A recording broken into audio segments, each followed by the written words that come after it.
Big ಬಾಸಿನ drone Pratap ಅವರು ಈಗ ಕನ್ನಡದಲ್ಲಿ ಅಂದರೆ ಕಲರ್ಸ್ ಕನ್ನಡದಲ್ಲಿ ಬರ್ತಾ ಇರುವಂತಹ ಗಿಚ್ಚಿಗಿಲಿ ಶೋನಲ್ಲಿ ಈಗ ಕಂಟೆಸ್ಟೆಂಟ್ ಆಗಿ ಬಂದಿದ್ದಾರೆ. ಸೊ ಇದ್ರ ಬಗ್ಗೆ ರಕ್ಷಕ್ ಬುಲೆಟ್ ಅವ್ರನ್ನ ಒಂದು ಕಾರ್ಯಕ್ರಮದಲ್ಲಿ ಒಬ್ಬ ಆ್ಯಂಕರ್ ಕೇಳ್ತಾ ಇದ್ದಾರೆ ಈ ರೀತಿ ಪ್ರಶ್ನೆಯನ್ನು. ರಕ್ಷಕ್ ಬುಲೆಟ್ ಅವರೇ, ಪ್ರತಾಪ್ ಅವರು ಬಿಗ್ ಬಾಸ್ ಮನೇಲಿ ಇದ್ದಾಗ ಎಂಟರ್ಟೈನ್ಮೆಂಟ್ ಕೊಟ್ಟಿದ್ದಾರೆ, ಈಗ ಕರ್ನಾಟಕದ ಜನತೆಗೆ ಗಿಚ್ಚಿಗಿಲಿಗಿಲಿ ಶೋ ಮುಖಾಂತರ ಎಂಟರ್ಟೈನ್ಮೆಂಟ್ ಕೊಡ್ತಾರಾ ಅಂತ ಕೇಳಿದಾಗ ರಕ್ಷಕ್ ಬುಲೆಟ್ ಅವರು ಒಂದು ಶಾಕಿಂಗ್ ರೀತಿಯಲ್ಲಿ ಒಂದು ಉತ್ತರವನ್ನು ಕೊಟ್ಟಿದ್ದಾರೆ.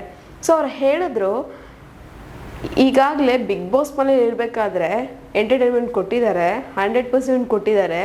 ಸೊ ಇನ್ನು ಗಿಚ್ಚಿಗಿಲಿಗಿಲಿ ಶೋನಲ್ಲೂ ಸಹ ಕೊಡ್ತಾರೆ, ಯಾಕಂದರೆ ಅಲ್ಲಿ ನಾಟಕ ಮಾಡ್ತಿದ್ದಾರೆ, ಅದು ಇಲ್ಲಿ ನಾಟಕ ಮಾಡೋದಕ್ಕೆ ಅಷ್ಟು ಕಷ್ಟ ಏನು ಅನಿಸೋದಿಲ್ಲ, ಇಲ್ಲಿ ಆರಾಮಾಗಿ ನಾಟಕ ಮಾಡ್ತಾರೆ ಅನ್ನೋ ಥರ ಒಂದು ಆನ್ಸರನ್ನು ಕೊಟ್ಟಿದ್ದಾರೆ. ಸೊ ಈ ಒಂದು ಆನ್ಸರ್ನ ಕೇಳಿದಂತಹ ಆ್ಯಂಕರೇ ಶಾಕ್ ಆಗಿಬಿಟ್ರು. ಸೊ ಈ ಒಂದು ಅಭಿಪ್ರಾಯನ ವ್ಯಕ್ತಪಡಿಸ್ತಿದ್ದಾರೆ ರಕ್ಷಕ್ ಬುಲೆಟ್ ಅವರು ಪ್ರತಾಪ್ ಅವರ ಗಿಚ್ಚಿಗಿಲಿಗಿಲಿ ಶೋಗೆ ಹೋಗಿರೋದ್ರ ಬಗ್ಗೆ. ನಿಮ್ಗೆ ಹೇಗೆ ಅನ್ನಿಸ್ತಾ ಇದೆ? ಒಂದು ಕಮೆಂಟ್ ಬಾಕ್ಸಲ್ಲಿ ಕಮೆಂಟನ್ನು ಹಾಕಿ. ನಾನು ಹೇಳಿದಂಥ ಇನ್ಫಾರ್ಮೇಷನ್ ನಿಮಗೆ ಇಷ್ಟ ಆಗಿದ್ದರೆ ಒಂದು ಲೈಕ್ ಮಾಡಿ, ಶೇರ್ ಮಾಡಿ, ದಯವಿಟ್ಟು ಸಬ್ಸ್ಕ್ರೈಬನ್ನು ಮಾಡ್ಕೊಳ್ಳಿ. ಇದೇ ಥರ ಇನ್ನಷ್ಟು ವಿಡಿಯೋಸ್ಗೋಸ್ಕರ ನೀವು ನೋಡ್ತಾ ಇರಿ ನಮ್ಮ ಚಾನಲನ್ನು.